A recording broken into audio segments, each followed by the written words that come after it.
لا حول ولا قوة إلا بالله العلي العظيم. أعوذ بالله من الشيطان اللعين الرجيم. بسم الله الرحمن الرحيم. الحمد لله رب العالمين، والصلاة والسلام على سيد الأنبياء والمرسلين، خاتم النبيين أبي القاسم محمد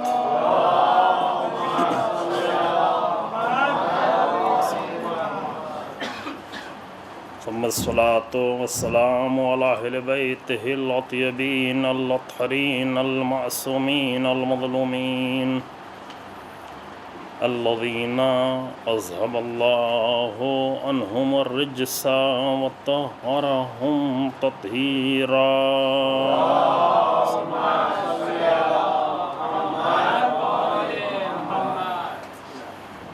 ولعنة الله على أعدائهم أجمعين. أما بعد، فقد قال الله تبارك وتعالى في كتابه الكريم. بسم الله الرحمن الرحيم.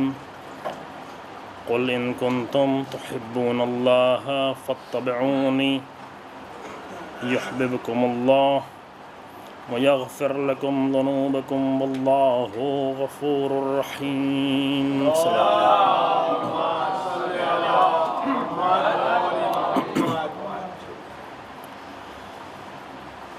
قرآن مجید کی اس آیہ کریمہ کے ذیل میں جو ہماری گفتگو چل رہی ہے، محبت اور بندگی کے عنوان سے، اور یہ عرض کیا گیا کہ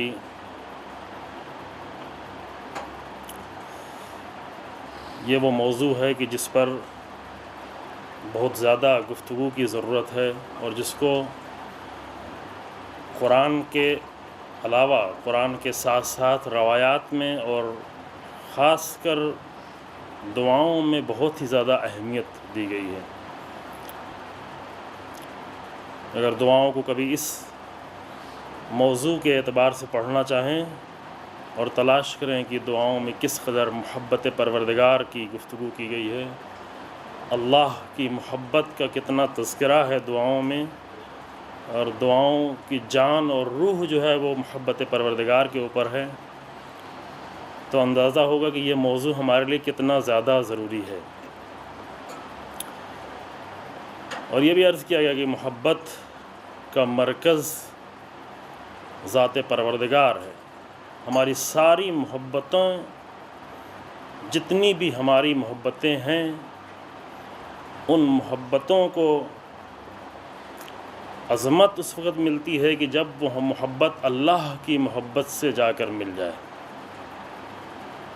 ورنہ اللہ سے ہٹ کر اگر کوئی محبت ہے تو اس محبت کا کوئی بھی اعتبار نہیں. کسی بھی محبت کو اعتبار اس وقت ملتا ہے جب وہ اللہ کی محبت کے سائے میں آ جائے. اور انشاءاللہ اس کی گفتگو اور مزید خود روایات کے ذریعے سے، احادیث کے ذریعے سے، کلام معصوم کے ذریعے سے انشاءاللہ آپ کی خدمت میں پیش ہوتی رہے گی. کل جو ہماری گفتگو یہاں تک پہنچی تھی کہ پہلی منزل یہ ہے کہ ہم اللہ کی رحمتوں کو، کرم کو، اور وہ کچھ جو ہمارے شامل حال ہے مسلسل، اس کو دیکھنا شروع کریں، اس کو دیکھیں تاکہ وہ احساس محبت ہمارے اندر پیدا ہو. کیوں پیدا نہیں ہوتا احساس محبت؟ جناب موسیٰ سلام اللہ علیہ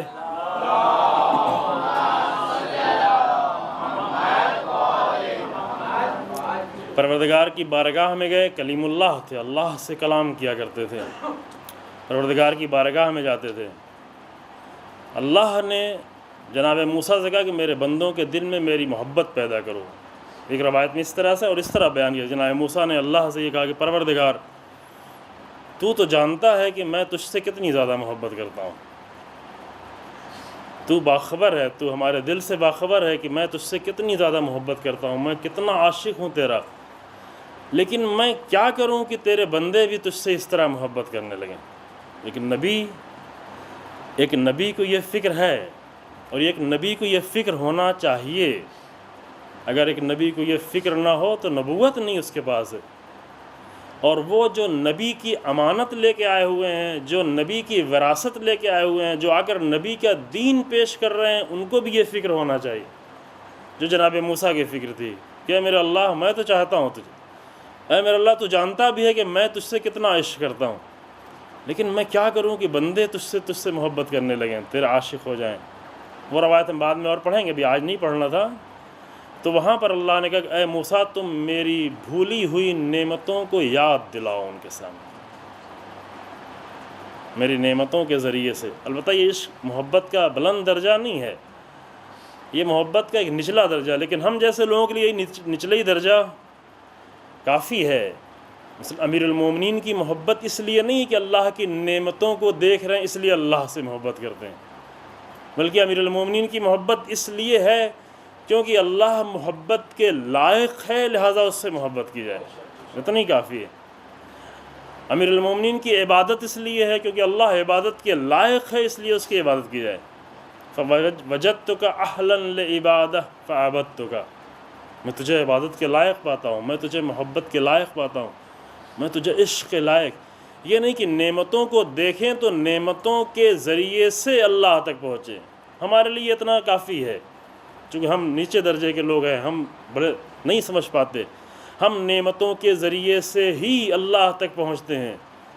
لیکن وہ جو اللہ کے جلووں کو مسلسل دیکھ رہے ہوتے ہیں، ان کو نعمتوں کی ضرورت نہیں ہے کہ نعمتوں کو دیکھیں تو اللہ کو سمجھیں۔ وہ کسی چیز کو دیکھتے ہی نہیں مگر یہ کہ اللہ کو دیکھ رہے ہوتے ہیں۔ ہم نعمتوں کے ذریعے سے اللہ کو پہچانتے ہیں، وہ اللہ کے ذریعے سے نعمتوں کو پہچانتے ہیں۔ دونوں میں بہت فرق ہو گیا، دونوں کے درجات میں بھی بہت فرق ہو گیا، لیکن ہم اپنے ہی درجے کی بات کرتے ہیں۔ اور جناب موسیٰ سے اللہ نے بھی ہمارے ہی درجے کی بات کی، جناب موسیٰ کے درجے والی بات نہیں کی، ہمارے درجے کی بات کی کہ اے موسیٰ، اگر تم چاہتے ہو کہ میرے بندوں کے دل میں میری محبت ہو تو تم ذکر منسیہ نعمت، ہماری بھولی ہوئی نعمتوں کو یاد دلاؤ، انہیں نعمتوں کا تذکرہ کرو۔ بچپن ہی سے انسان جب نعمتیں لے کر آئے تو یہ اظہار نہ کر رہا ہو کہ یہ میری نعمتیں ہیں، یہ میں لا رہا ہوں۔ ایک بچے کی تربیت انسان اس طرح کرے کہ یہ جو کچھ میں لا رہا ہوں میں نہیں لا رہا ہوں، میں فقط ایک ذریعہ ہوں، یہ نعمت دی ہوئی پروردگار کی، اللہ نے یہ نعمت عطا کی ہے۔ کبھی عرض کیا تو مثال کے مثلا جب دسترخوان پر بیٹھے تو یہ بار بار احساس نہ دلایا جا رہا ہو کہ اگر میں نہ ہوتا تو بیٹا تم کیسے کھاتے، تم کیسے پیتے، تم کیسے زندہ رہتے، تمہاری زندگی کیسے چلتی، تم کیسے پڑھتے، تم کیسے لکھتے، تمہاری زندگی کی کیا حالت ہوتی۔ ایسا لگتا ہے کہ جیسے جو بچے اس دنیا میں یتیم ہو گئے ہیں وہ زندہ ہی نہیں رہ گئے، نہیں، ہم فقط ذریعہ بنے ہوئے ہیں۔ لہٰذا یہ بچے کو بار بار احساس نہ دلایا کہ میری وجہ سے تمہاری زندگی چل رہی ہے، چونکہ تربیت یہیں سے شروع ہوتی ہے۔ یہ بار بار ماں احساس نہ دلائے کہ اگر میں نہیں ہوتی تو تمہارا کیا ہوتا، باپ یہ بار بار احساس نہ دلائے، ضروری نہیں کہ زبان سے احساس دلائے، کبھی کبھی انسان پھر اپنے عمل سے احساس دلا رہا ہوتا ہے۔ اگر بچے کے دل میں یہ احساس موجود ہے کہ میری زندگی صرف میرے ماں باپ کی وجہ سے چل رہی ہے، یعنی ایک مشرکانہ زندگی کی تربیت کر رہے ہیں ماں باپ۔ سخت ہے بات تھوڑا سا، لیکن یہ حقیقت عزیز ہے، چاہے جس طرح سے ہو، چاہے کچھ بھی نہ کہہ رہا ہو، لیکن اگر اس کے دل میں، بچے کے دل میں یہ فکر موجود ہے، بچے کے دل میں یہ احساس موجود ہے کہ میری ساری زندگی میرے ماں باپ کی وجہ سے چل رہی ہے، اگر وہ نہ ہوتے تو کیا ہوتا، اور یہی فکر کے ساتھ، اسی سوچ کے ساتھ اور اسی احساس کے ساتھ اگر یہ بچہ بڑا ہو گیا ہے تو یہ ایک مشرکانہ تربیت کی ہے ہم نے خود اپنے بچے کی۔ واقعی یہ بات تھوڑا سخت ہے لیکن قابل غور ہے، قابل فکر ہے، اس پہ غور کرے انسان۔ جب دسترخوان پر انسان اپنے بچوں کے ساتھ لے کے بیٹھا ہوا ہے تو کیا احساس دلا رہا ہے، جب کچھ خرید کر باہر لے کے آ رہا ہے، باہر سے گھر کے اندر لے کے آ رہا ہے تو کیا احساس دلا رہا ہے، بچے کو کیا احساس دلا رہا ہے، بیوی کو کیا احساس دلا رہا ہے، گھر والوں کو کیا احساس دلا رہا ہے؟ اگر یہ احساس دلاتا چلا جا رہا ہے اور اسی طرح انسان کی تربیت ہوتی چلی گئی تو بڑے ہونے کے بعد یہ توقع ہی نہیں کرنا چاہیے کہ انسان آئے گا عبادت کرے گا اس کو لذت بھی محسوس ہوگی، نہیں ہوگی، چونکہ بچپن سے مشرکانہ تربیت ہماری ہوئی ہے۔ توجہ فرمائی آپ نے؟ بس اللہ کے کرم کو دیکھے انسان، اللہ کی رحمتوں کو دیکھے، جیسے کہ مثال دی بچپن ہی سے، پیدا ہونے کے پہلے ہی سے کتنی نعمتیں شامل حال ہو چکی ہیں ہمارے، انسان کو پیدا کرنے سے پہلے ہی کتنی نعمتوں سے زمین و آسمان کو اللہ نے بھر دیا ہے ہمارے لیے بھر دیا۔ جتنی نعمتیں دیکھتا چلا جائے گا انسان، اسی قدر اللہ کی محبت کے جلوے اس کے اندر بڑھتے چلے جائیں گے۔ نگاہ وہی امیر المومنین، نگاہ کرنا سیکھیں تو کس سے سیکھیں؟ امیر المومنین سے سیکھیں۔ امیر المومنین کی نگاہ نعمتوں کی طرف یہ ہوتی تھی، کسی بھی چیز کی طرف کہ ما رأیت شیئا الا ورأیت اللہ قبلہ و بعدہ و معہ، میں نے کسی بھی چیز کو دیکھا ہی نہیں۔ یہ نہیں کہا امیر المومنین نے کہ میں نے یہ بھی دیکھا اور ساتھ میں مثلا اور بھی چیزیں دیکھی، اللہ کو دیکھا نہیں۔ امیر المومنین کیا فرماتے ہیں؟ ما رأیت شیئا، میں نے کسی بھی چیز کو نہیں دیکھا الا ورأیت اللہ قبلہ و بعدہ و معہ، مگر یہ کہ اس کے پہلے بھی ہم نے اللہ کو دیکھا، اس کے بعد بھی اللہ کو دیکھا، اس کے ساتھ بھی اللہ کو دیکھا۔ یہ بہت ہی عظیم نگاہ ہے۔ خوب ہمیں معلوم ہے کہ ہماری نگاہ ایسی نہیں ہے، لیکن اس نگاہ کی طرف بڑھنے کی ضرورت ہے تاکہ ایک صحیح توحیدی زندگی کی طرف بڑھ سکے انسان۔ یعنی کسی چیز کی طرف نگاہ پڑ رہی ہے تو اللہ کو دیکھ رہا ہے۔ ایک کسان گیا ہے کھیت میں تو اپنے غلات کو اور اپنی زراعت کو وہ بعد میں دیکھ رہا ہے، اللہ کو پہلے دیکھ رہا ہے۔ ایک تاجر گیا ہوا ہے بازار میں تو اپنی پونجی کو وہ بعد میں دیکھ رہا ہے، اللہ کو پہلے دیکھ رہا ہے۔ یہ بہت سخت بھی نہیں ہے، ممکن ہے کبھی کبھی آپ یہ سوچنے لگیں کہ یہ باتیں تھوڑا زیادہ ہائی لیول کی ہو رہی ہیں، یہ زیادہ ہائی لیول کی باتیں نہیں ہو رہی ہیں، اللہ نے یہی تقاضا بھی کیا ہے۔ یہ سخت بھی نہیں، یہ آسان۔ اصل زندگی بہت زیادہ لذتوں سے بھر جاتی ہے اگر انسان کی نگاہ یہ ہو جائے۔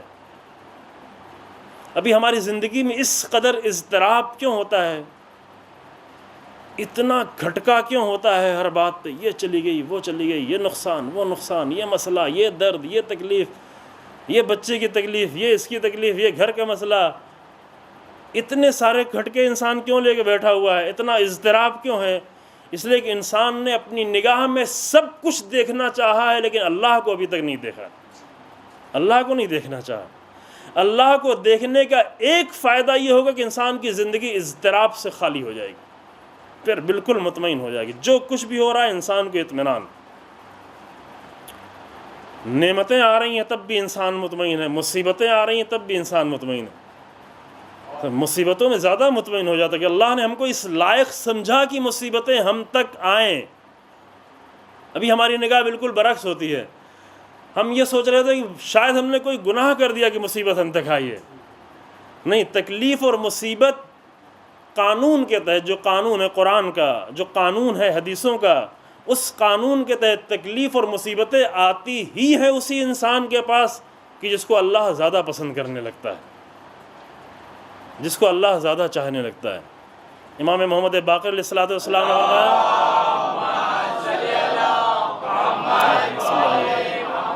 کہ مومن کی طرف مصیبتیں اس طریقے سے آتی ہیں جیسے کہ آسمان سے بارش کے قطرات، اگر کم آ رہے ہیں یعنی کچھ مشکل ہے۔ نگاہ ہماری الٹی ہے، یہی ہم دوسروں کو بھی سجاتے ہیں، ارے یہ تمہارے پر مصیبت آ رہی ہے، تمہارے پر مصیبت، یعنی کچھ گڑبڑ کیا ہے تم نے۔ نہیں، برعکس ہے، یعنی شاید ہم نے کچھ اچھا کیا ہے، اس لیے ہمیں اللہ امتحان کے لائق سمجھنے لگا، اس لیے امتحان کے ذریعے سے ہمیں بلند کرنے کے لائق اللہ سمجھنے لگا۔ یہ قرآن کہتا ہے احسب الذین، سورہ عنکبوت میں، کہ مومنین یہ گمان بھی نہ کریں کہ وہ یہ کہیں گے ان یقولوا آمنا وہم لا یفتنون، کہ وہ یہ کہیں گے کہ ہم ایمان لائے اور اللہ ان کو آزمائے گا نہیں۔ جتنا ایمان بڑھتا جائے گا اتنی آزمائش بڑھتی جائے گی۔ یہ ایک بہت بڑا قانون ہے، اس پر بہت ہی مفصل گفتگو چند سال پہلے خواجہ مسجد میں ہو چکی ہے 10 دنوں، اس کی سیڑھیاں بھی شاید موجود ہیں، لیکن ایک بہت ہی زندگی اور امتحان، یعنی اس موضوع پہ گفتگو ہوئی تھی، انسان کی زندگی کا امتحان سے کتنا گہرا ربط ہے۔ امتحان کے یہ حتیٰ ظاہری زندگی جو بچے امتحان دیتے ہیں اسکول میں کالج میں جا کر جوان، وہ بھی بہت ہی اہم ہوتا ہے، لیکن اس سے بھی کہیں زیادہ اہم امتحان انسان کی زندگی کا ہوتا ہے جو اللہ کی طرف سے ہو رہا ہوتا ہے۔ تو انسان خوش ہو وہاں پر، ہم امتحان کے لائق ہو گئے، اللہ نے ہماری طرف توجہ کی، اللہ ہمیں بڑھانا چاہتا ہے، اللہ ہمارے اندر سے بہت ساری چیزیں، باطل چیزیں نکالنا چاہیے۔ امتحان ہوگا، سونا کھرا اس وقت ہوگا جب اس سے باطل چیزیں نکال دی جائیں، جب اس کی آزمائش کر لی جائے۔ اللہ ہمیں اس طرح چاہتا ہے۔ تو اس نگاہ سے پہلی منزل کیا ہے؟ پہلی منزل یہ کہ نگاہ انسان کی کیا ہے، کس نگاہ سے دیکھ رہا ہے، کس نگاہ سے اپنی زندگی کو دیکھ رہا ہے، کس نگاہ سے نعمتوں کو دیکھ رہا ہے، کس نگاہ سے مصیبتوں کو دیکھ رہا ہے۔ اگر ایک صحیح مومنانہ نگاہ، وہ مومنانہ نگاہ کے جو امیر المومنین کے ذریعے سے لی جائے، جو رسول اللہ کے ذریعے سے لی جائے، جو رسول اللہ کی نگاہ ہے، اللہم صلی علی محمد، یہ نگاہ آ جائے تو اس کا ایک فائدہ، ایک سب سے بڑا فائدہ یہ ہوتا ہے کہ انسان کی زندگی میں پھر کوئی اضطراب نہیں رہ جاتا، ذرہ برابر اضطراب نہیں رہ جاتا، ذرہ برابر اضطراب نہیں ہوتا۔ مصیبتیں ہوتی ہیں لیکن اضطراب نہیں ہوتا، جس کا سب سے بڑا نمونہ خود میدان کربلا ہے۔ حسین ابن علی کو ذرہ برابر کہیں اضطراب نہیں ہے، درد ہے، مصیبت ہے، تکلیف ہے، جدائی کا غم ہے، لیکن مضطرب نہیں ہے۔ زینب بنت علی مصیبت میں مبتلا ہیں، درد میں مبتلا ہیں، تکلیف میں ہیں، بھائی کا سر دیکھ رہی ہیں، گھوڑوں کے ٹاپوں کی پامالی دیکھ رہی ہیں، لیکن زینب مضطرب نہیں ہے۔ کیوں؟ اس لیے کہ سب اللہ کے حوالے کر چکی۔ نگاہ توحیدی ہے۔ جب انسان کی نگاہ توحیدی ہو جاتی ہے تو وہاں پہلا اثر یہ ہوتا ہے کہ اضطراب ختم ہو جاتا ہے، اب کوئی اضطراب نہیں۔ یہ اتنے ٹیبلٹ کھانے پڑتے ہیں، اتنی دوائیں کھانی پڑتی ہیں، اتنے مشکل میں پڑتا ہے، کیوں پڑتا ہے؟ تھوڑا سا نگاہ انسان اپنی توحیدی کرتا چلا جائے، پھر دیکھیں اس کی زندگی کتنی لذتوں سے بھر جاتی، کتنے سکون سے بھر جاتی، کتنا اطمینان اس کی زندگی میں آج ہی سے کر کے انسان دیکھے محسوس کرنے لگتا ہے۔ یہ جو ہم دعاؤں میں پڑھتے ہیں، افوض امری الی اللہ، میں اپنے سارے مسائل کو اللہ کے حوالے کرتا ہوں، یہ دعا میں پڑھتے ہیں، دعا کر رہے ہوتے پڑھ لیتے، پروردگارہ تیرے حوالے کرتا ہوں، تیرے حوالے کرتا ہوں، یہ دعا میں زبان سے پڑھ رہے ہوتے، لیکن ایک لمحے کے لیے انسان اپنے مسائل کو اللہ کے حوالے کر دے، پھر دیکھے اطمینان اسے کس قدر ہے، اسی لمحے اطمینان حاصل، اب مجھے کوئی پرواہ نہیں چونکہ اللہ کے حوالے کر۔ اب مصیبت آئے تو بھی اس کا استقبال کرتے ہیں، مصیبتوں کا بھی استقبال کرتے ہیں، مصیبتیں نہیں رہ جاتی۔ ایک مثال دی تھی، ہمارے استاد کی مثال ہے، خدا حفاظت کرے، آغا محسن قراتی، کہ جیسے چھوٹے بچے، پتہ نہیں یہاں پر دی تھی مثال کی نہیں، چھوٹے بچے دسترخوان پر بیٹھتے ہیں یا جب فریز جا کے کھولتے ہیں تو اس میں چاکلیٹیں ڈھونڈ رہے ہوتے ہیں، مٹھائیاں ڈھونڈ رہے ہوتے ہیں، میٹھی چیزیں ڈھونڈ رہے ہوتے ہیں، لیکن جب انسان سمجھدار ہو جاتا ہے، بڑا ہو جاتا ہے، تو میٹھی چیزوں کو اتنا ہی زیادہ پسند کرتا ہے جتنا تلخ چیزوں کو پسند کرتا ہے، جتنا کھٹی چیزوں کو، سب چیزوں کو پسند کر رہا ہوتا ہے، سمجھتا ہے کہ یہ بھی ضرورت ہے، وہ بھی ضرورت ہے، ہر طرح کی غذا کو پسند کرتا ہے، فقط میٹھی غذائیں پسند نہیں کرتا۔ یہی مسئلہ زندگی کا ہے کہ زندگی میں صرف وہ انسان کی جو شعور کی منزل میں بلند ہو گیا، جو بھی بچہ نہیں رہ گیا ہے، وہ زندگی میں فقط نعمتوں کو پسند نہیں کرتا، مصیبتوں کو بھی پسند کر رہا ہوتا ہے۔ مصیبتیں بھی اس کی نگاہ میں ویسے ہی ہیں جیسے نعمتیں، چونکہ نعمتوں کے ذریعے سے بھی انسان بڑھا رہا ہے، بڑھایا جا رہا ہے، ذریعہ بنایا جا رہا ہے، مصیبتوں کے ذریعے سے بھی انسان کو کھڑا کیا جا رہا ہے، آزمایا جا رہا ہے، خالص کیا جا رہا ہے۔ سونا خالص کیا جاتا ہے پگھلا پگھلا کر، انسان کو مصیبتوں کے ذریعے سے پگھلا پگھلا کر خالص کیا جاتا ہے، مضبوط انسان، قوی انسان۔ ایک بہت بڑا موضوع ہے، خوب اس نگاہ سے اگر دیکھنا شروع کرے انسان تو بہت ہی اللہ محبت کا، پھر محبت کا وہ احساس محبت کا بہت زیادہ بڑھتا چلا جاتا ہے، یعنی مصیبتیں بھی آ رہی ہوتی تب بھی اللہ کا شکر ادا کر رہا ہوتا ہے، ایک مناجات ہے جو بہت ہی خوبصورت مناجات ہے، نہیں معلوم کس قدر پڑھی ہے، ماہ شعبان کی ہے، معتبر ترین مناجاتوں میں سے وہ مناجات ہے، معتبر ترین دعاؤں میں سے۔ اس دعا کے لیے، مناجات کے لیے کہ تمام ائمہ علیہم السلام پڑھا کرتے تھے مسلسل اس کو، وہ ہے مناجات شعبانیہ، بہت خوبصورت ہے، مختصر بھی ہے تھوڑا، ضروری نہیں کہ صرف شعبان میں پڑھی جائے، کبھی بھی پڑھ سکتے ہیں، ماہ رمضان میں بھی اٹھا کر اس کو پڑھ سکتے ہیں۔ اس میں بہت ہی خوبصورت جملے، اس کا ایک جملہ یہ ہے بیچ میں تقریباً، بلکہ بیچ سے اور آخر میں آگے بڑھ کر، کہ پروردگارا ان ادخلتنی النار، اس کے پہلے بھی دو جملے جو میں پہلے کبھی پڑھ چکا ہوں دوسری جگہ میں مثال لا کر، کہ الہی ان اخذتنی بجرمی اخذتک بعفوک، اے میرے اللہ اگر تو میرے جرم کی وجہ سے مجھے پکڑے گا تو میں تیرے عفو کے دامن کو پکڑ لوں گا، چھوڑوں گا نہیں تجھے، میں تجھے نہیں چھوڑوں گا، اللہ سے کو چھوڑ کر میں کہاں جاؤں گا، تو مجھے میرے جرم کی وجہ سے پکڑے گا، میں تجھے تیرے عفو کی وجہ سے پکڑ لوں گا۔ ان اخذتنی بذنوبی اخذتک بمغفرتک، اگر تو مجھے میری گناہوں کی وجہ سے پکڑے گا تو میں تجھے تیری مغفرت کی وجہ سے پکڑ لوں گا، نہیں چھوڑوں گا، اے میرے اللہ تجھے نہیں چھوڑوں گا۔ اور اس کے بعد یہ بہت قیمتی جملہ ہے، وَإِنْ أَدْخَلْتَنِي النَّارَ عَالَمْتُ أَهْلَهَا أَنِّي أُحِبُّكَ، اور اے میرے اللہ اگر تو مجھے آتش میں بھی ڈال دے گا، اگر تو مجھے جہنم میں ڈال دے گا تو میں اہل جہنم کے درمیان یہ جا کر اعلان کرتا پھروں گا کہ میں اپنے اللہ سے عشق کرتا ہوں۔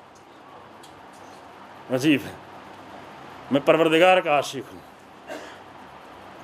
معتبر ترین یہ دعاؤں میں سے، ان ادخلتنی النار عالمت اہلها انی احبک، اگر تو مجھے داخل کر دے گا نار میں، آتش میں، آگ میں، تو وہ جو تھوڑا سا موقع مجھے اعلان کرنے کے ملے گا، مومنین کے درمیان میں اعلان کرتے رہے تو کوئی مزہ نہیں ہے، چونکہ وہاں سے گزرنا ہر ایک کو، یہ قرآن کی آیت ہے، ان منکم الا واردھا، تم میں سے کوئی بھی نہیں ہے مگر یہ کہ جہنم سے اسے وارد ہو کے گزرنا پڑے گا۔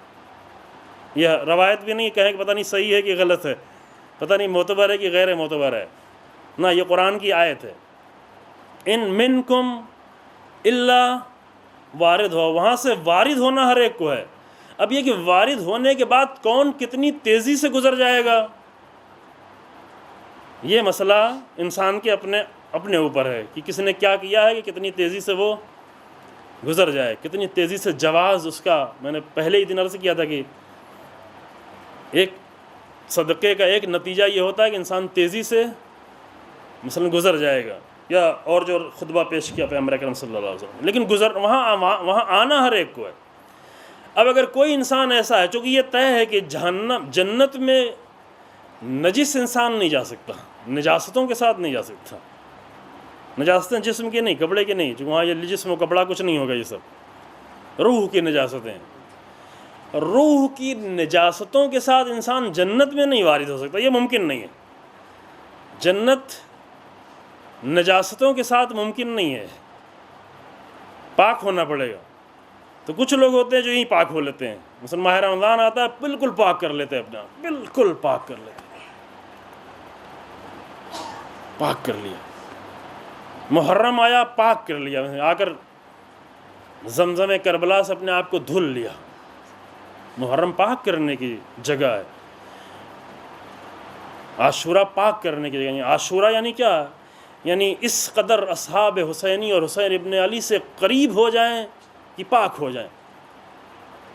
سمندر ہے، عاشورہ سمندر ہے، اہل بیت کا ذکر سمندر ہے، اگرچہ ہم لوگ نجاست ہیں لیکن سمندر کی خوبی یہ ہے کہ اس میں اگر گندے نالے بھی چلے جائیں تو وہ بھی وہاں پاک ہو جایا کرتے ہیں، نجس نہیں رہ سکتا کچھ وہاں پر، سمندر میں کوئی چیز نجس، بس صرف اس بات کا موقع ہمیں مل جائے کہ ہم وہاں سے نزدیک ہو جائیں تو وہ ہمیں پاک کر دیں گے۔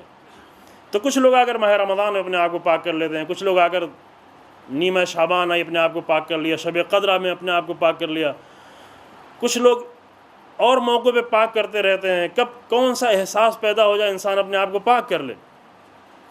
کچھ اگر نجاستیں باقی رہ گئی ہیں تو قبر کی منزل میں کچھ انسان پاک ہو جائے، برزخ کی منزل میں پاک ہو جائے۔ یہ صاف صاف کہہ دیا امام ظلم کہ برزخ میں ہم سے انتظار کچھ نہیں رکھنا، برزخ تمہارا تم ہو، تمہارے اپنے اعمال ہیں، برزخ میں میرا انتظار برزخ میں بہت سارے لوگ پاک ہوئے. اگر برزخ کی کچھ گناہ انسان کے ایسے ہیں جو برزخ کی منزل تک بھی پاک نہ کر سکیں اسے، خاص کر اگر بندوں کے گناہ ہیں، حقوق ناس اگر ہیں، لوگوں کے گناہ ہیں، لوگوں کو ستایا ہے، لوگوں کو پریشان کیا ہے، لوگوں پر ظلم کیا ہے، لوگوں کی ٹانٹنگ کی ہے، لوگوں کی توہین کی ہے، لوگوں کی تحقیر کی ہے، لوگوں کا حق چھینا ہے، یہ بہت جلدی پاک نہیں ہوتا. اس کے پاک ہونے میں بہت ٹائم لگتا ہے. اللہ والے جو حقوق ہیں وہ اللہ کر دیتا ہے. چلو اللہ بہت ہی مہربان ہے، بہت ہی مہربان. یہ جملہ پڑھتے ہیں آپ دعا میں، یا سری الرضا، اے بہت جلدی راضی ہو جانے والے. بہت جلدی، وہ بہت جلدی راضی ہو جاتا ہے، بہت ساری چیزوں کو ایک ساتھ معاف کر دیتا ہے. ایک احساس ندامت ہوتا ہے اور اللہ معاف کر دیتا ہے اگر اس پر باقی رہے انسان. ایک قطرہ اشک آنکھوں سے جاری ہوتا ہے اور اللہ معاف کر دیتا ہے اگر اس پر باقی رہے انسان. لیکن حقوق بندوں کے اس کے لیے مشکل ہوتی ہے، اس میں ٹائم لگتا ہے. اگر ساری منزلوں سے گزرنے کے بعد برزخ میں بھی پاک نہیں ہوا تو اب اس کو وارد ہونا پڑے گا، دیر تک وارد. کون کتنی دیر تک وارد ہوگا اس کے عمل بتائیں گے، کتنی دیر تک وارد ہر ایک کو ہونا ہے. جہنم سے ہر ایک کو گزرنا ہے. لیکن اگر ایک کسی گناہ کی بنیاد پر تھوڑی دیر کے لیے وہاں پر رک گیا، جہنم میں تھوڑی دیر کے لیے روک دیا گیا، یہ کہنا بہت آسان ہے. رکنا وہاں پر، یہ کہنا بہت آسان ہے، لیکن رکنا بہت ہی مشکل ہے. لیکن وہ جو عاشق ہے اللہ کا، محب ہے، وہ اگر وہاں سے گزر بھی رہا ہوگا تو اس کا اعلان یہ ہوگا کہ ان ادخلتنی النار علمت اہلھا انی احبک. اگر تو مجھے جہنم میں بھی ڈال دے گا تو وہاں پر بھی میں یہ اعلان کرتا پھروں گا کہ اے میرے اللہ، میں تجھ سے عشق کرتا ہوں، میں تیرا عاشق ہوں. دعاؤں میں کہاں تک لے جایا گیا ہے ہم کو، یہ دعائیں ہمیں کہاں تک لے جانا چاہتی ہیں. واقعاً اہل بیت کا بہت ہی بڑا خزانہ ہے جس سے ابھی تک ہم محروم ہیں. خوب یہاں پر مصیبتوں کو بھی دیکھتا ہے، یعنی تھوڑی دیر یہ جہنم کو بھی دیکھتا ہے. تو نہیں اللہ، میں تیرا سجدے کرتا تھا، میں تجھ سے چاہتا تھا، میں تجھ سے محبت کرتا، تو مجھے جہنم میں ڈال رہا ہے. شکایت نہیں کر رہا ہے، بلکہ کیا کہ پروردگارہ میں تیرا عاشق ہوں. کیوں؟ کیونکہ مجھے یہاں پاک کر رہا ہے تاکہ جنت تک لے کے جائے. تو مجھے پاک کر رہا ہے، اس لمحے سے بھی میں فائدہ اٹھاؤں گا. اہل جہنم کے درمیان میں یہ اعلان کرتا پھروں گا میں تجھ سے چاہتا ہوں، میں تیرا عاشق ہوں، میں تجھ سے عشق کرتا ہوں. تو یہ ایک دید ہے، ایک نگاہ ہے انسان کی، کہ جب انسان اللہ کی طرف سے دیکھنے لگتا ہے تو مصیبتوں کا بھی استقبال کر رہا ہوتا ہے، گھبرائے بغیر، پریشان ہوئے بغیر. کس طرح سے کربلا والوں نے مصیبتوں کا استقبال کیا. وہی مصیبتوں کی طرف رخ کرنا، استقبال بتایا پہلے دن. استقبال یعنی رخ کر لینا، یہ نہیں کہ مصیبتیں آ رہی ہیں ہم بھاگنا شروع ہو جائیں. مصیبتیں اگر مقصد کے تحت آ رہی ہیں تو مصیبتوں کی طرف رخ کرتے چلے جا رہے ہیں. جناب زینب سلام اللہ خود ہی مصیبتوں کی طرف رخ کرتی، چاہتی تو بیٹھی رہتی، کہتی کہ میرا شوہر منع کر رہا ہے. شوہر سے پوچھنے کی ضرورت نہیں ہے، شوہر کی مرضی، شوہر کی خاموشی سن کے دیکھ کہ میرا شوہر نہیں راضی. لیکن جناب زینب مدینے ہی سے مصیبتوں کی طرف رخ کرتی چلی جا رہی. اب شروع کی مصیبتیں کم تھی، دھوپ تھی، گرمی تھی، سفر تھا. یہ بھی آسان نہیں ہے اس گرمیوں میں، ان زمانے میں عرب کا سفر کرنا، وہ بھی لمبا سفر کرنا. لیکن جب عاشور اور شب عاشور آنا شروع ہو گئی تو شب عاشور کے بعد جناب زینب نے کن مصیبتوں کی طرف رخ کرنا شروع کی. خود ہی بی رخ کر رہی ہیں مصیبتوں کی طرف. یہ ایک منزل. یہاں سے انسان کیا ہو جاتا ہے، اب اسے کوئی اضطراب نہیں ہوتا، اب مطمئن، اب سکون. اب جو کچھ بھی زندگی میں آ رہا ہے، انسان کی زندگی ہیجان میں نہیں آ جاتی فوراً.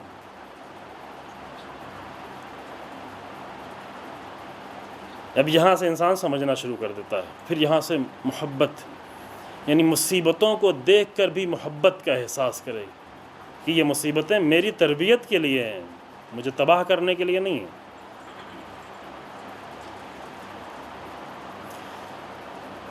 تین آیتیں قرآن کی میں کل لے کے آیا تھا لیکن نہیں پڑھ پایا، کہ ایک کیسے مومن کے دل میں اللہ کا جب ذکر آتا ہے تو کیسے اس کا محبت اس کی کیا ہوتی. اور اسی کے مقابلے میں اگر کافر ہوتا ہے، غیر مومن ہوتا ہے، کہ ماہ رمضان میں ایک ماہ رمضان کا اصلی جو ماہ رمضان کا مہینہ ہے نزول قرآن کا مہینہ. خوب، یہ 3 آیتیں ہیں، ہم جلدی جلدی اس کو پڑھ کے تاکہ ایک مطلب اور ہم آپ کی خدمت میں عرض کر سکیں. سورہ انفال کی آیت ہے. سورہ انفال میں ارشاد ہوا انما المؤمنون الذین اذا ذکر اللہ. مومن کون ہے؟ یہ ایک اہم مسئلہ ہے کہ ہر ایک کو یہ فکر ہے کہ مومن ہے، ہم مومن ہیں، ہم مومن ہیں.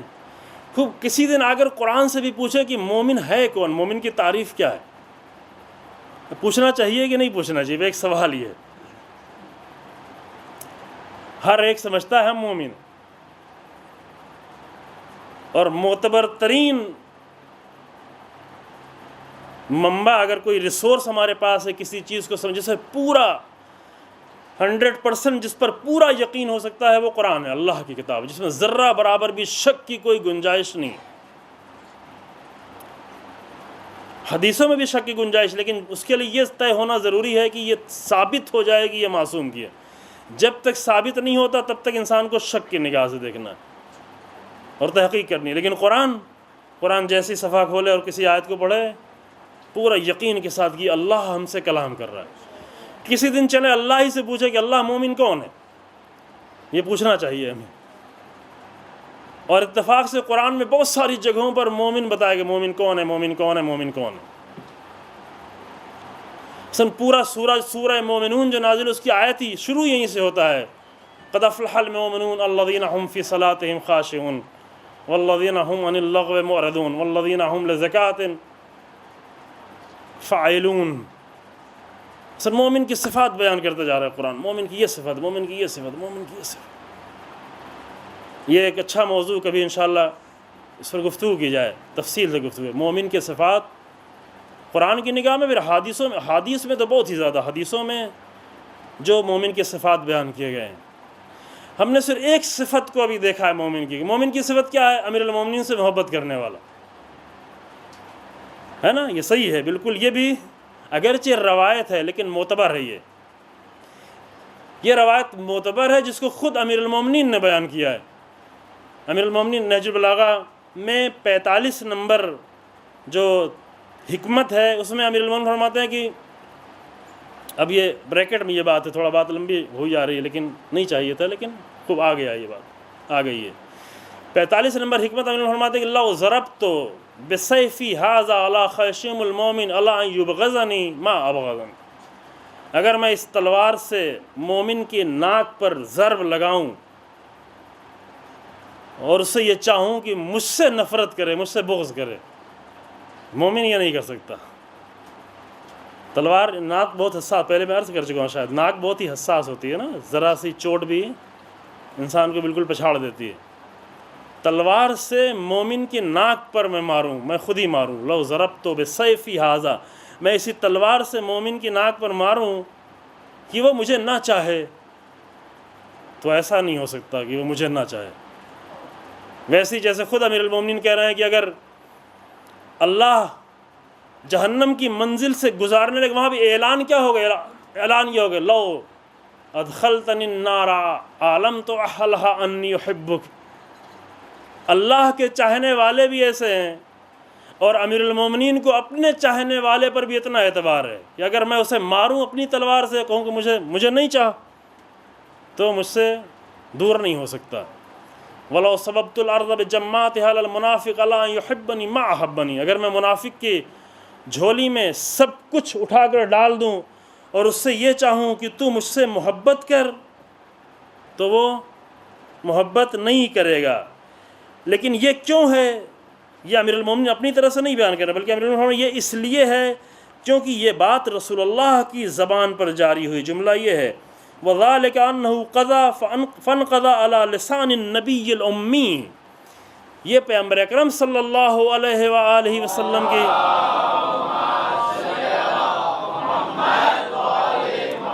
زبان پر یہ بات جاری ہوئی. فرمایا کہ انہو قال یا علی لا یبغضک مومن ولا یحبک منافق. اے علی، مومن کبھی تم سے دور نہیں ہو سکتا، تم سے بغض نہیں کر سکتا، منافق بھی کبھی تم سے محبت نہیں کر سکتا. تو یہ بات بالکل یقینی ہے، یعنی ایک معتبر روایت ہے، اور اتنی زیادہ مرتبہ رسول اللہ نے فرمایا ہے، اتنا زیادہ اسے فرمایا ہے کہ کوئی بھی انکار نہیں کر سکتا. یعنی اہل سنت بھی اس کو بہت زیادہ انہوں نے اپنی کتابوں میں لکھا ہے، اور محبت بھی کرتے ہیں. امیر المومنین سے محبت، اہل بیت سے محبت.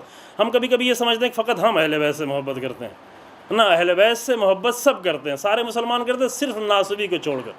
ناصبی بھی بہت ہی کم ہوتے ہیں. اہل بیت سے محبت کرنے والے سارے مسلمان. ممکن ہے ایک دوسرے سے نفرت کرتے ہوں، ایک دوسرے سے لڑائی کرتے ہوں، اور اس میں جو ہے دشمنوں کی سازشیں ہوں، ہماری غلطیاں ہوں، ان کی غلطیاں ہوں، کوتاہیاں ہوں، فاصلے ہوں اس کی وجہ سے، لیکن اہل بیت سے محبت سب کرتے ہیں.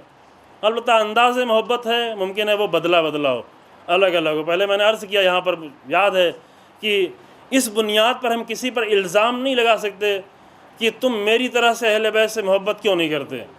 اگر اس بنیاد پر ہم کسی پہ الزام لگائیں تو شاید روز آخرت سلمان کہیں گے تم بھی میری طرح سے امیر المومنین سے محبت نہیں کرتے. ابو ذر کہے کہ تم کیا چاہتے ہو، تم بھی امیر المومنین سے. روایت اس کے لیے موجود ہے، امام صلی اللہ علیہ وسلم سے اس طرح سوال کیا گیا. تو یہ نہیں معیار. چاہتے ہیں، ہاں کمیاں ہیں، کمیاں سب میں ہیں، کمیاں ہم میں بھی بہت ساری ہیں. عشق اہل بیت کا حق نہ ہم کبھی ادا کر پائے ہیں، نہ وہ کبھی ادا کر پائے، نہیں ادا کر پائیں، واقعا نہیں ادا کر پائیں. خوب یہاں مومن کی صفات کیا ہیں؟ رسول اللہ نے کہا مومن کی صفت یہ ہے کہ امیر المومنین سے محبت کا. ایک صفت رسول اللہ نے اور بھی بہت ساری حدیثیں بیان کی. امیر المومنین میں کہہ رہے ہیں کہ مومن مجھ سے محبت کرے گا. قرآن کہہ رہا ہے کہ مومن وہ ہے، مومن کی صفت یہ ہے کہ پہلی صفت ہے کہ نماز میں بہت ہی خشوع سے وہ نماز پڑھ رہا ہو. الذین هم فی صلاتہم خاشعون، نماز میں وہ خاشع ہوگا.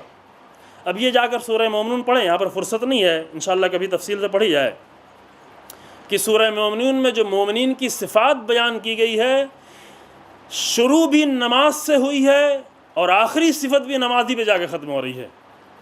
جو نماز میں خشوع کر رہے ہیں یہاں سے شروع ہوا ہے، اور آخری صفت جو نماز کی حفاظت کرنے والے ہیں یہاں سے ختم ہوا ہے.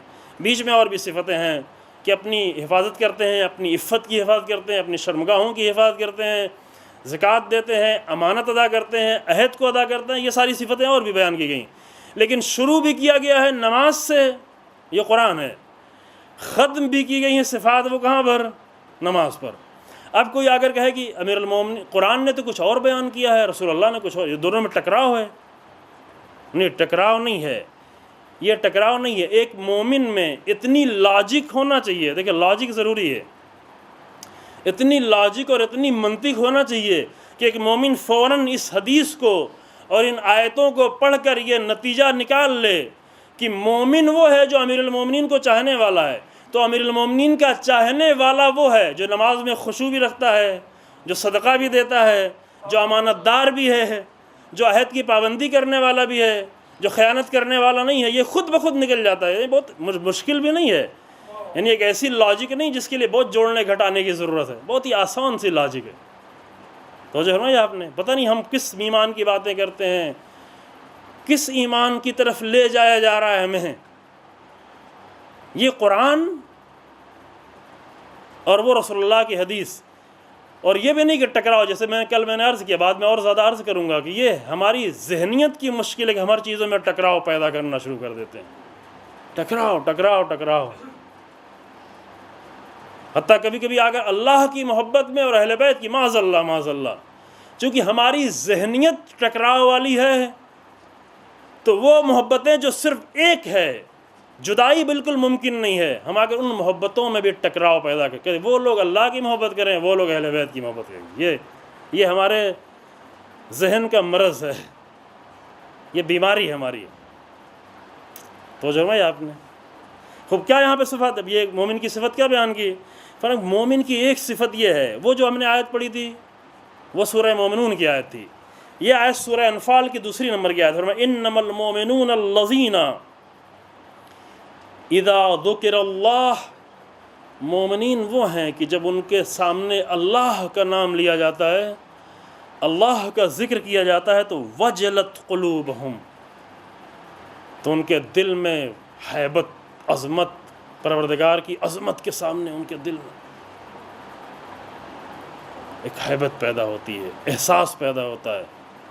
یعنی کہ بالکل بہت ہی آسانی سے گزر جائیں۔ اللہ کا جب ذکر ہوتا ہے تو وجلت، یہ آیت 2 مرتبہ تکرار ہوئی ہے۔ اب یہ آیت لمبی بھی ہے اور زیادہ میں آگے نہیں، فرصت بھی نہیں رہ گئی ہے۔ وَإِذَا تُلِيَتْ عَلَيْهِمْ آيَاتِهِ زَادَتْهُمْ ایمانا، جب ان کے سامنے قرآن کی آیتوں کی تلاوت کی جاتی ہے ان کا ایمان بڑھنے لگتا ہے۔ کچھ لوگ جن کے لیے قرآن نے کہا کہ وما قرآن کو جو ہم نے نازل کیا ہے، ننزل من القرآن ما هو شفاء ورحمة للمؤمنین ولا يزيد الظالمین الا خسارا، مومنین کے لیے قرآن شفا اور رحمت ہے، لیکن ظالموں کے لیے اس قرآن میں گھاٹے کے سوا کچھ نہیں، ولا يزيد الظالمین الا خسارا۔ یہاں پر میں جب آیات کی تلاوت ہوتی ہے تو وہ ان کے ایمان میں اضافہ، وَعَلَىٰ رَبِّهِمْ يَتَوَكَّلُونَ، اور وہ اپنے اللہ پر، اپنے پروردگار پر توکل کرنے والے ہیں۔ توکل یعنی وہی جو پہلے بیان کیا کہ توکل اگر اللہ پر ہو جائے گا تو سارا اضطراب وہیں پر ختم ہو جاتا ہے۔ جتنا توکل انسان کی زندگی سے نزدیک ہوتا چلا جاتا ہے اتنی اضطراب انسان کی زندگی سے دور ہوتا۔ اگر زندگی میں اضطراب نظر آ رہا ہے، کتنی ہی بڑی مصیبت پر کیوں اضطراب اگر نظر آ رہا ہے، اس کا مطلب یہ کہ توکل سے بھی ہماری دوری ہے، فاصلہ بنا ہوا، اضطراب نہ۔ یہ خطابت کی باتیں بھی نہیں ہیں عزیزو، یہ زندگی کے اہم مسئلہ ہے، ضروری مسئلہ۔ تقریباً یہی آیت جو ہے تکرار ہوئی ہے سورہ حج میں بھی، کہ سورہ حج میں بالکل تقریباً یہی آیت ہے کہ فرمایا الذین ذکر اللہ، وہ لوگ کی جن کے سامنے جب اللہ کا ذکر کیا جاتا ہے تو وجلت قلوبہم، پھر وہی جملہ کہ ان کے دل کی کیفیت بدل جاتی ہے، وہ ایسے نہیں رہ جاتے، ان کے دل پہ ایک اثر ہوتا ہے، ہیبت ہوتی ہے، اللہ کا ذکر ہو رہا ہے۔ یہ نہیں کہ اللہ کا ذکر ہو تب بھی دل کی وہی حالت ہے، اللہ کا ذکر نہ ہو تب بھی دل کی وہی حالت۔ دل کی کیفیتیں انسان کی بدل جاتی جہاں پہ اللہ کا ذکر ہونا شروع ہو جائے۔ اور اس کے بعد میں اور جملہ فرمایا، لیکن اب یہ تیسری آیت میں اس کو چھوڑتا ہوں، البتہ پہلے ارادہ کیا تھا کہ بہت ہی خوبصورت جملے ہیں بس، لیکن ابھی فرصت نہیں رہ گئی۔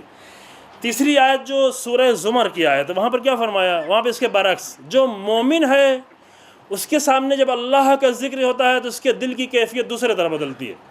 جو مومن نہیں ہے اس کے سامنے جب اللہ کا ذکر کیا جاتا ہے تو اس کی بھی دل کی حالت بدلتی ہے، لیکن کس طرح بدلتی ہے صرف قرآن نے آ کر بتا دیا، ورنہ پہچاننا بہت مشکل ہو جاتا ہے۔ قرآن کیا کہتا ہے؟ وَإِذَا ذُكِرَ اللَّهُ وَحْدَهُ،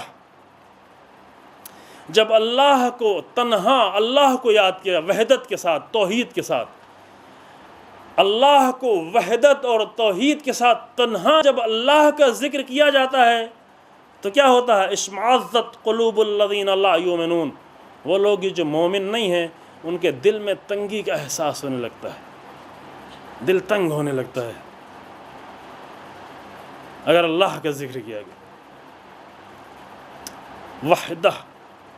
وحدہ یعنی وہی توحید، اگر اللہ کی توحید کا ذکر کیا جائے تو وہ لوگ جن کا ایمان نہیں ہے، اب اگر توحید کی بات ہو اور آپ کو اچھا نہ لگ رہا تو شاید یہ ہمارے بیان کی کمی ہے کہ ہم اچھے طریقے سے بیان نہیں کر پا رہے ہیں، لیکن اگر صحیح طریقے سے توحید بیان کی جائے تو وہاں مومن کے دل کی کیفیت اور ہوتی ہے، تبدیل ہوتے رہتا ہے، اللہ احساس بڑھتا رہتا ہے، محبت کا احساس، ہیبت کا احساس، عشق کا احساس یہ بڑھنا شروع ہوتا ہے۔ ادھر جس کے پاس ایمان نہیں ہے اس کے لیے قرآن کہ اس کا دل تنگ ہو، جیسے کوئی دبا رہا ہو، جیسے کوئی دل کی تنگی کا احساس، پتہ نہیں خدا کرے کبھی نہ ہو، دل تنگ ہو رہا انسان کا، جب کبھی کبھی انسان تکلیف میں ہوتا ہے، مصیبت میں ہوتا ہے، دل کی تنگی کا جو احساس ہوتا ہے، یہاں قرآن کہہ رہا ہے کہ اذا ذکر اللہ وحدہ، جب اللہ کی توحید کر اللہ کو تنہا ذکر کیا جاتا ہے تو وہ لوگ کہ جن کے پاس ایمان نہیں ہے، اشمعزت، ان کے دل میں تنگی کا احساس، قبض ہونے لگتا ہے، دل کا قبض، دل ان کا سمٹنے لگتا ہے، دل میں عجیب کیفیت پیدا ہونا شروع ہوتی ہے، عجیب احساس پیدا، کیا باتیں ہو رہی، کیسی باتیں ہو رہی، توحید کی باتیں ہو رہی، توحید بات کی منزل ہے، توحید بعد میں بیان کی جائے گی، توحید کی ہمیں ضرورت نہیں ہے۔ قرآن نے سب سے زیادہ توحید، واقعاً پورے قرآن کو اٹھا کے دیکھیں، قرآن میں جس موضوع پر سب سے زیادہ گفتگو کی گئی وہ ہے توحید۔ نہج البلاغہ میں جس ٹاپک پر سب سے زیادہ اور سب سے خوبصورت گفتگو کی گئی ہے وہ ہے توحید۔ توحید کے بعد دوسرے نمبر پہ تقویٰ ہے، لیکن پہلے نمبر پہ نہج البلاغہ میں توحید ہے۔ پھر کیا ہوتا ہے؟ اشمعزت قلوب الذین لا یؤمنون بالآخرہ وَإِذَا ذُكِرَ الَّذِينَ مِن دُونِهِ اِذَا هُمْ يَسْتَبْشِرُونَ۔ لیکن جب غیر خدا کا ذکر ہوتا ہے تو ان کے دل کھلنے لگتے ہیں۔ عجیب قرآن نے تعریف کی، جب اللہ کو چھوڑ کر، دیکھیں اللہ کو چھوڑ کر، غیر خدا سے مراد یہ نہیں ہے کہ کسی کا ذکر نہیں، اگر غیر خدا کو اللہ کے ساتھ ذکر کیا جا رہا ہے تو یہ غیر خدا نہیں، یہ اللہ کا ذکر ہے۔ مثلا ہم رسول اللہ کا ذکر کر رہے ہیں تو یہ غیر خدا کا ذکر نہیں کر رہے ہیں، یہ اللہ کا ذکر کر رہے ہیں۔ ہم اگر اہل بیت کا ذکر کر رہے ہیں، اللہ کو چھوڑ کر نہیں کر رہے ہیں۔ اگر اللہ کو چھوڑ کے نہیں کر رہے ہیں تو یہ اللہ کا ذکر کر رہے ہیں، اہل بیت کا ذکر کر رہے ہیں، اللہ کا ذکر کر رہے ہیں، رسول اللہ کا ذکر کر رہے ہیں، اللہ کا ذکر۔ لیکن اگر اللہ کو چھوڑ کے کیا جا رہا ہے تو یہ کیا ہو جائے گا؟ یہ غیر خدا کا ذکر ہو جائے گا۔ اور یہ غیر خدا کا ذکر، جو لوگ غیر مومن ہیں ان کی صفت قرآن نے کہ جب غیر خدا کا ذکر ہوتا ہے تو اذا ہم یستبشرون، تو ان کے دل کھلنے لگتے ہیں، اب دل میں وسعت کا احساس ہونے لگتا ہے۔ یہ باریکیاں ہیں جو قرآن نے بتائی ہیں عزیزوں، یہی قرآن کے بنیادی اصول ہیں جو ابھی ہمیں نہیں سمجھ میں آئے۔ عشق، بس ہماری یہاں پہ گفتگو تمام کرتے ہیں، وہ مطلب رہ گیا، انشاءاللہ کل بیان کیا جائے گا کہ محبت در حقیقت کس سے کی جاتی ہے، کیوں کی جاتی ہے، اصلی وہ چیز کیا ہے جس کی بنیاد پر محبت کی جاتی ہے۔ ایسے تو نہیں کسی ذات سے ہم محبت کرنے لگے، ہم کیوں، مثلا اہل بیت سے ہم کیوں محبت کرتے ہیں، رسول اللہ سے ہم کیوں محبت کرتے ہیں، کیوں ہم اللہ سے محبت کریں، کیوں کریں، وہ کیا چیزیں ہیں، وہ اصل چیزیں کیا ہے جس کی بنیاد پر، یہ انشاءاللہ کل بیان ہوگا۔ لیکن آج یہیں پر گفتگو کی، یہ اہم نقطہ آج کی گفتگو کا یہ کہ جب اللہ کا ذکر ہو تو دل میں کون سا احساس ہو رہا ہے۔ قرآن نے کہا کہ کچھ لوگ ہوتے ہیں جن کے دل وجلت قلوبہم، کچھ لوگ ہوتے ہیں جن کے دل میں اشمعزت قلوبہم، اور خدا نہ کرے کہ اللہ کے نام پر ہمارے دل میں تنگی کا احساس ہونے لگے۔ آج کی دعا بھی سر یہی ہے کہ اے پروردگار، اس زندگی میں کبھی بھی ایسا نہ ہو کہ تیرا ذکر ہو لیکن ہمارے دل میں تنگی کا احساس ہو۔ اے میرے پروردگار، جب بھی تیرا دل ہو تو ہمارے دل، جب بھی تیرا ذکر ہو تو ہمارے دل کھلنا شروع ہو جائیں، ہمارے دل باغ باغ ہونا شروع ہو جائیں، اور جب بھی تیرے اولیاء کا ذکر ہو کہ وہ بھی تیرا ہی ذکر ہے تو اس سے بھی ہمارے دل باغ باغ ہونا شروع ہو جائیں انشاءاللہ۔ والحمدللہ رب العالمین، وصلی اللہ علی محمد وآلہ الطاہرین۔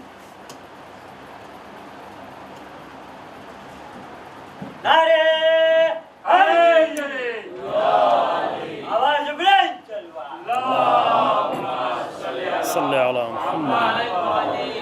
شکریہ۔ بسم اللہ الرحمن الرحیم۔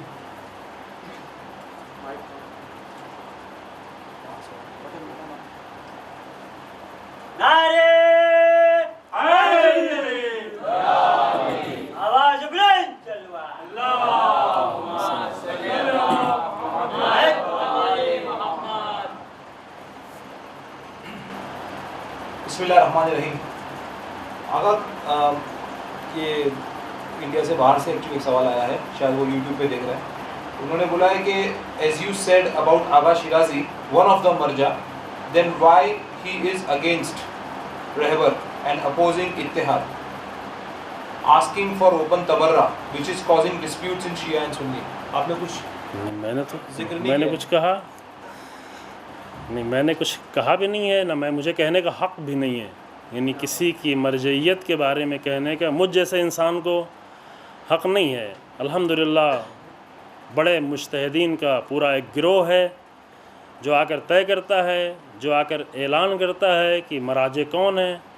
مراجع کا اعلان ہوا ہے، پہلے بھی ہوا ہے اور بعد میں بھی ہوتا رہے گا، اور بہرحال اس گروہ میں آغا شیرازی کا اعلان ابھی تک نہیں ہوا، پہلے اعلان ہوا ہے۔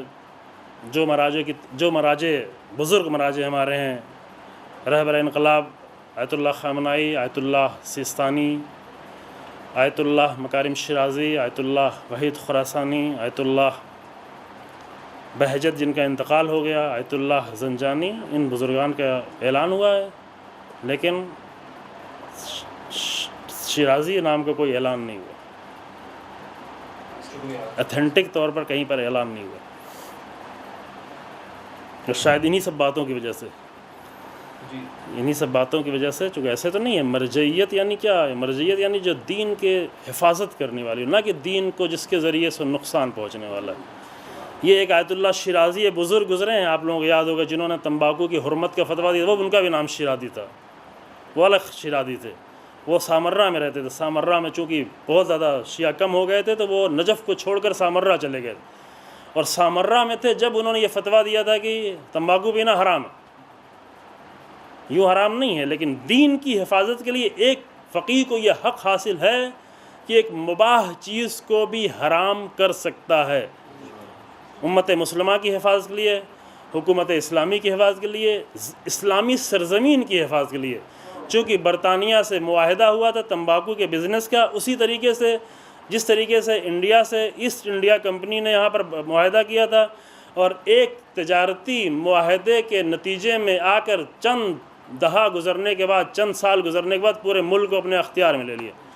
یہی کام ایران میں بھی ہونے والا تھا۔ وہاں پر آیت اللہ شیرازی بزرگ، انہوں نے یہ فتویٰ دیا اور یہ حکم دیا کہ تمباکو حرام ہے، اور اس کے نتیجے میں پورے ایران سے تمباکو خالی ہو گیا، حتیٰ یہاں تک ملتا ہے کہ شاہ کے گھر میں کوئی تمباکو دینے والا نہیں تھا، غلام اور زوجہ کوئی تمباکو دینے والا وہاں پر نہیں تھا۔ یہاں پر بہت اہم نقطہ جو بزرگان بیان کرتے ہیں، کئی بار سنا ہے کہ جب ان کے پاس لوگ پہنچے مبارکباد دینے کے لیے کہ آپ کے حکم کا اتنا بڑا اثر آپ کے فتوے کا ہوا، تو وہ فکرمند بیٹھے ہوئے تھے۔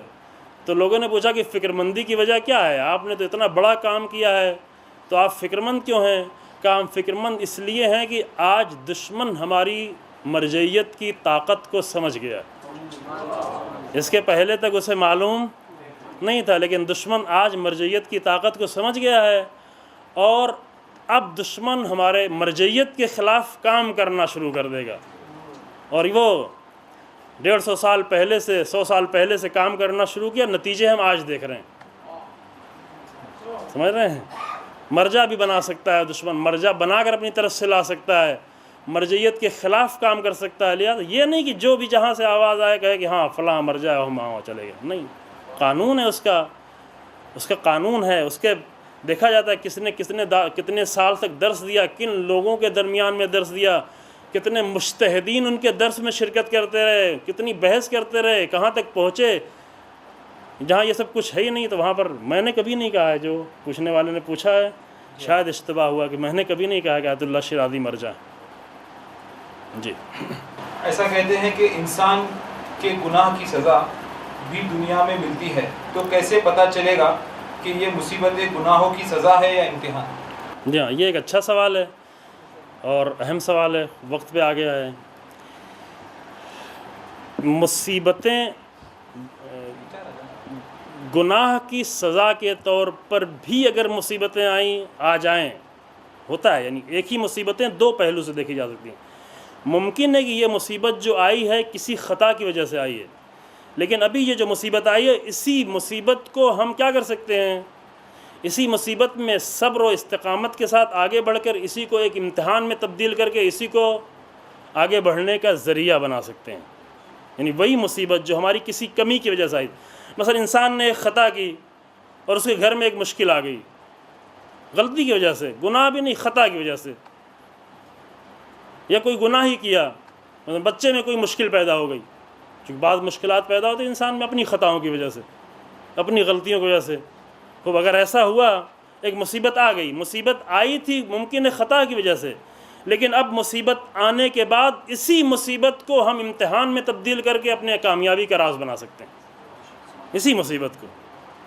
لہذا انسان کو حتیٰ اگر گناہ کی بنیاد پر بھی مصیبت آ رہی، اسے گھبرانا نہیں چاہیے، ٹھیک ہے، گناہ کی توبہ کرنا چاہیے، گناہ سے معذرت کرنا چاہیے، لیکن اگر گناہ کی بنیاد پر بھی کوئی مصیبت آ گئی ہے تو انسان چاہے تو اسی مصیبت کو امتحان سمجھ کر اور اسی میں صبر و استقامت دکھا کر اپنی کامیابی کا ذریعہ بنا دے اسے۔ یہ انسان کے لیے ممکن ہے۔ شکریہ آغا۔ اگلا سوال یہ شاید کل یا پرسوں کا سوال، کل کا سوال ہے، کیا عمل بنا فکر کے کرنے سے کیا ہم اس محبت کے درجے پر پہنچ سکتے ہیں جہاں عبادت صرف خدا کی خوشی اور رضا کے لیے ہو؟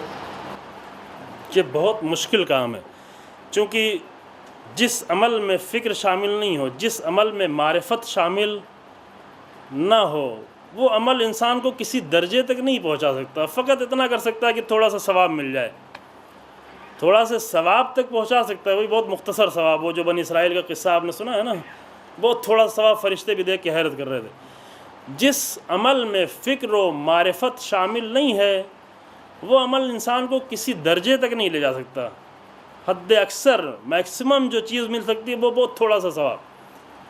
ہاں، عمل وہ انسان کے درجات کو بلند کرتا ہے کہ جس کے اندر فکر اور معرفت شامل ہے. فکر کو ہم، ایک بڑی مشکل ہے کہ ہم فکر کو عبادت ہی نہیں سمجھتے ہیں. فکر کو ہم کوئی بہت اہم کام نہیں سمجھتے. ہم سمجھتے ہیں کہ پوری شب قدر بیٹھ کر نمازیں پر نمازیں پڑھتے جائیں اور دعاؤں پر دعائیں پڑھتے جائیں، یہی سب سے بڑا کام کر لیا. لیکن ایک جملے پر ٹھہر کر فکر نہیں کریں گے. یہ سوچتے ہیں کہ اگر بیٹھ کے فکر کر لیں گے ہمارا وقت تھوڑا سا بیکار چلا جائے گا. یہ سمجھ رہے ہوتے ہیں تھوڑی سی دعا کم ہو جائے گی، تھوڑی سی نماز کم ہو جائے گی. نہیں، ساری نماز کم ہونے دیں، ساری دعا کو کم ہونے دیں. ایک جملے پہ اگر بیٹھ کے فکر کر لیں تو یہ رسول اللہ فرماتے ہیں کہ ایک ساتھ فکر کرنا 70 سال کی عبادت سے بہتر. اگر بعض روایتوں میں 1 سال، بعض روایتوں میں 70 سال فکر کرنا. اس فکر کرنے کو ہم سمجھتے ہیں یہ تو بیکار وقت جا رہا ہے، ہم فکر کر رہے ہیں، نہیں بیکار جا رہا ہے. اس پہ غور کریں، واقعاً غور کریں. فقط دعا پڑھ رہے ہیں تو بہت اچھا وقت گائیں، ثواب مل رہا ہے، ثواب مل رہا ہے، ثواب مل رہا ہے. نماز پڑھ رہے ہیں، ثواب مل رہا ہے. فکر کر رہے ہیں یعنی بیکار. نہیں، بیٹھ کے فکر کریں. یعنی خاص کر تھوڑی دیر، مثلا نمازوں کے درمیان میں اتنے سارے اعمال رہنے دیں، چھوڑیں نہ کریں. کچھ مستحبات کر لیں، لیکن مستحبات سے بڑا واجب کام کیا کریں؟ چونکہ فکر کرنے کے بہت اچھا وقت کیا ہوتا ہے؟ مصلی پہ بیٹھ کے فکر کرنا. ذہن تھوڑا سکون سے ہوتا ہے، ذہن خالی ہوتا ہے. بیٹھ کے خالی فکر کریں، کچھ بھی نہ کریں، کوئی بھی عمل نہ کریں، خالی بیٹھ کر فکر کریں تھوڑی دیر کے لیے. شاید یہ تھوڑی دیر کے لیے فکر کرنا سالہ سال کی عبادت سے بہتر ہو جائے. اور جتنی عبادتیں تھیں اس میں بھی رنگ پیدا کرتے ہیں. چونکہ بغیر فکر کی جو عبادت ہے اس میں رنگ نہیں، بیکار ہے، وہ اصل بے مزہ عبادت ہے، بے ذائقہ عبادت ہے. شکریہ آغا. آغا ایک اور سوال ہے، یہ بھی قومے سے باہر سے. آغا آپ نے زہد، تقویٰ، یقین، راضی کی روایت سنائی، لیکن کیا یہ ایسا نہیں ہے کہ زہد اور تقویٰ تب جا کے انسان کو آتا ہے جب وہ یقین اور اللہ کی رضا کی منزل پہنچتا ہے؟ یعنی یقین اور رضا پہلے اور تقویٰ اور زہد بعد میں آتا ہے؟ نہیں، یہ الٹا ہے. روایت میں وہی ہے، زہد بہت اچھی منزل ہے، زہد پاکیزگی کا نام ہے، تقویٰ بہت بڑی قوت کا نام ہے، لیکن یہ منزل ہے. یقین اصل، چونکہ یقین ہم شاید ابھی سمجھے نہیں، اس لیے یقین پر شاید ہماری گفتگو کبھی نہیں ہوئی ہے. یقین اصل امیر المومنین صلی اللہ علیہ وسلم فرماتے ہیں کہ ایمان کی 4 بنیادیں ہیں. الایمان علی 4 دعائم، علی الصبر والیقین والعدل والجہاد. یقین کیا ہے؟ قرآن میں جا کے دیکھیں کہ وَاعْبُدْ رَبَّكَ حَتَّى يَأْتِيَكَ الْيَقِينُ. اللہ کی عبادت کیوں کرو اللہ کی عبادت؟ اللہ کی عبادت اس لیے نہیں کہ ہمیں جنت ملے گی، جہنم سے بچیں گے، یہ ہوگا وہ ہوگا، کچھ نہیں. قرآن نے کہا وَاعْبُدْ رَبَّكَ حَتَّى يَأْتِيَكَ الْيَقِينُ. یہ ساری عبادتوں کا مقصد یہ ہے کہ تم اپنے آپ کو یقین تک پہنچاؤ کسی طرح. یقین نہیں تبھی ہماری زندگی یہ سب نظر آئے. ہم کہتے ہیں ہاں آخرت ہے. ابھی یہ جو قرآن کی آیت پڑھی نا کہ اشمعزت قلوب الذین لا یؤمنون بالآخرہ، جب اللہ کا نام آتا تو ان کے دل تنگ ہونے لگے. کون لوگ؟ وہ جو آخرت پہ یقین نہیں رکھتے. کہتے ہیں ہاں آخرت ہے لیکن یقین نہیں ہے. اگر یقین ہوتا تو اللہ کے نام پر یہ حالت نہیں ہو رہی ہوتی. تو یقین بہت ہی عظیم منزل ہے. اور رضا کے بارے میں چونکہ بالکل یقین کے بارے میں تو کبھی کبھی نام آ جاتا ہے، رضا کے بارے میں ذرا بھی نام نہیں آتا. انشاءاللہ کبھی توفیق ہو کسی کو، شاید مجھ سے بہتر کوئی آئے اور آ کر انشاءاللہ اس موضوع پہ گفتگو، شاید ہمیں ابھی موقع نہیں مل پائے گا. لیکن درجہ وہی ہے. یہ روایت میں نے پڑھی، اپنی طرف سے تو نہیں پڑھا گا اس کو چینج کر دیں، اوپر کو نیچے کر دیں. یہ امام و معصوم کا کلام ہے کہ آخری منزل جو ہے وہ رضا کی منزل ہے. واقعاً بہت ہی عظیم منزل.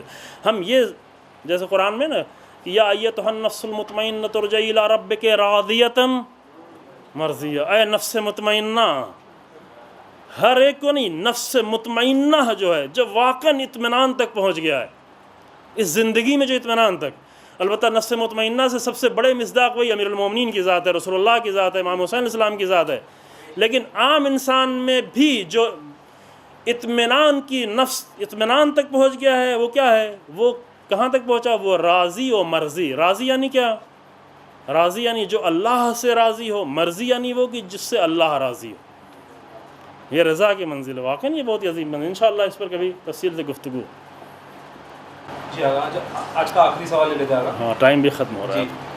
اگر بندہ ایسا سوچ کے نماز پڑھے یا دعا پڑھے کہ اگر نہیں پڑھوں گا تو نقصان ہو جائے گا، ایگزامپل میں روز، مطلب انہوں نے ایگزامپل دیا، میں نے نہیں، نماز شب پڑھتا ہوں اور ایک روز چھوٹ گئی تو ریزن سے اگر اس دن اس کا کوئی نقصان ہوتا ہے یا کوئی فائدہ نہیں ہوتا، تو کیا وہ نماز جو چھوٹ گئی اس کی وجہ سے ہوا ہے؟ یہ فکر صحیح ہے یا نہیں؟ یہ فکر جو ہے اس بنیاد پر ہوتی ہے کہ ہم سمجھتے ہیں اللہ بھی ہماری طرح سے، کہ تھوڑا سا اس کا کوئی کام نہیں کریں گے تو فوراً سزا دے دے گا۔ نہیں، اللہ جو ہے وہ اتنی جلدی سزا نہیں دیتا۔ البتہ یہ عبادت پہلے کل بتایا جا چکا کہ یہ عبادت جو تاجروں والی عبادت ہوتی ہے، جب انسان صرف اس فکر میں ہے کہ کچھ کریں تو کچھ ملے، کچھ کریں تو کچھ ملے، یہ ایک تاجرانہ عبادت ہے۔ عبادت ہے، بہرحال عبادت سے انکار نہیں ہے، امیر المومنین نے بھی انکار نہیں کیا، لیکن بہت نچلے درجے کی عبادت ہے۔ اور وہی سوچ ہے کہ جیسے ہمارے خلاف کوئی کچھ کرتا ہے، ہماری کہیں بات نہیں مانتا تو فوراً ہم سزا دیتے ہیں۔ اللہ کو کوئی اتنی جلدی نہیں ہے، اللہ جو ایسا کچھ نہیں کرتا، اور انشاءاللہ ایسا نہیں کر رہا۔ الحمدللہ رب العالمین، صلی اللہ علی محمد و آلہ الطاہرین۔